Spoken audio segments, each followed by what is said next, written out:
Ini adalah sebuah dinding yang tak terlihat. Orang tidak bisa keluar dan tidak bisa masuk. Sebuah truk menabraknya, seperti sebuah pembatas. Kepala truk masuk ke bagian belakang. Pesawat yang terbang di ketinggian juga tidak bisa terbang keluar. Sekali terbentur menjadi kepingan. Ini bukanlah hal yang paling hebat. Dinding tembus pandang ini memiliki kemampuan yang besar. Barang yang beraluminium akan langsung terhisap.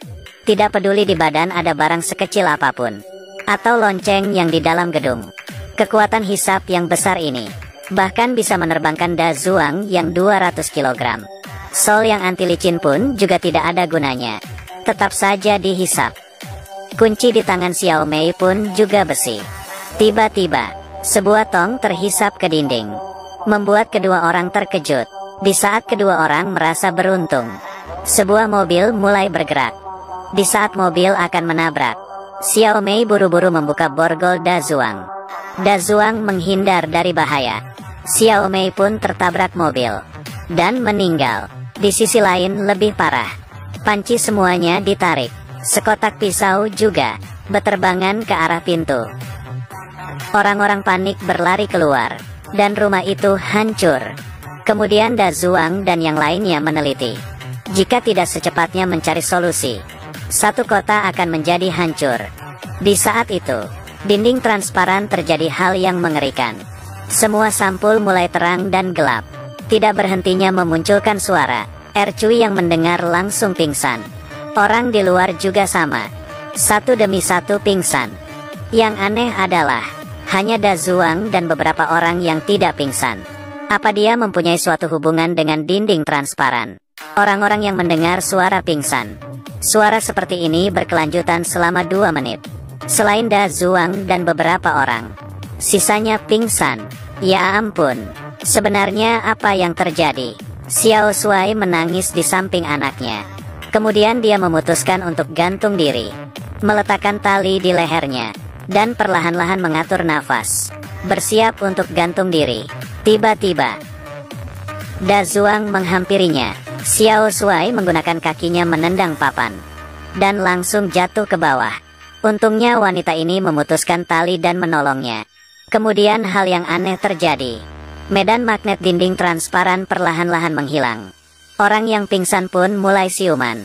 Meski semua orang siuman, tapi kemudian bencana kedua datang. Tanaman yang ditanam penduduk. Muncul sesuatu yang lucu. Mereka bisa makan makanan yang 200 kali lebih berat dari diri mereka sendiri. Ini membuat mereka meneliti mereka dengan cara membakarnya, tapi sepertinya membahayakan. Da Zhuang dalam keadaan bahaya. Dia menyemprot tanaman dengan pesawat. Xiao Mei bertugas memberikan Da Zhuang arahan. Karena ada sedikit kesalahan, bisa membuat pesawat menabrak dinding transparan. Tapi di detik terakhir, karena jarak dengan dinding terlalu dekat, sayap pesawat tidak sengaja terkikis oleh dinding. Untungnya Da Zhuang tetap mengoperasikan dengan tenang, dan pesawat kembali dengan selamat. Masalah tanaman baru saja terselesaikan. Cuaca langit mulai berubah. Semua orang kembali seperti semula, mempersiapkan ember untuk menampung hujan.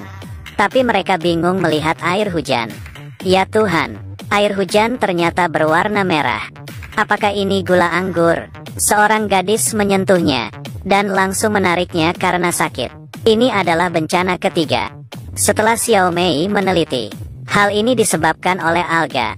Kemudian Da Zhuang dengannya menyetir mobil ke sumber air, lalu menyiram obat ke air tersebut.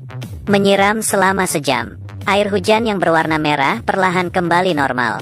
Dengan cepat masuk ke bencana keempat. Dinding transparan mengubah musim di dalamnya. Semuanya mulai menjadi es. Beberapa anak muda yang penasaran berjalan ke sana. Dan salah satu pria menyentuhkan tangannya ke dinding. Dan area yang dia sentuh memancarkan cahaya biru. Dia bisa merasakan dinding itu sedang bergerak ke bawah. Tapi di saat dia ingin menarik kembali tangannya, baru sadar tangannya terlengket. Melihat tangannya ikut terus bergerak ke bawah. Yang lainnya sekuat tenaga menariknya.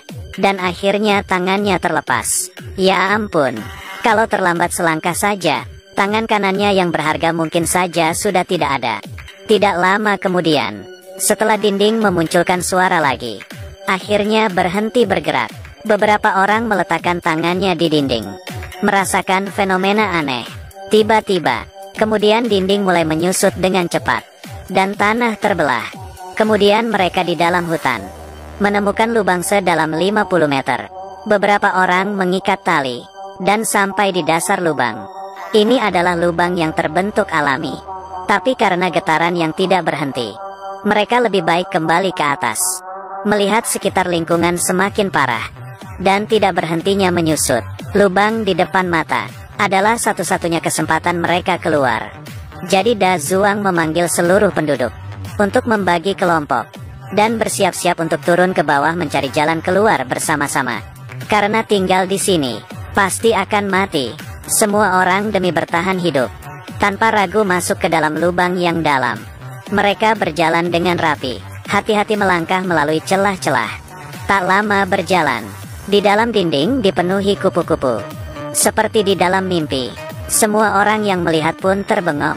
Setelah kupu-kupu dikagetkan, semuanya beterbangan, dan yang tertinggal di depan mereka bukanlah jalan keluar, tapi dinding yang ditutupi oleh batu. Ketika semua orang bingung, Da Zuang mengulurkan tangan kanannya di atas dinding batu. Lalu muncul cahaya biru. Dinding mulai retak dan terbuka. Hidup terlalu lama di dalam dinding transparan, mereka akhirnya bisa melihat titik terang. Ikuti Kiki masuk ke dalam dunia perfilman.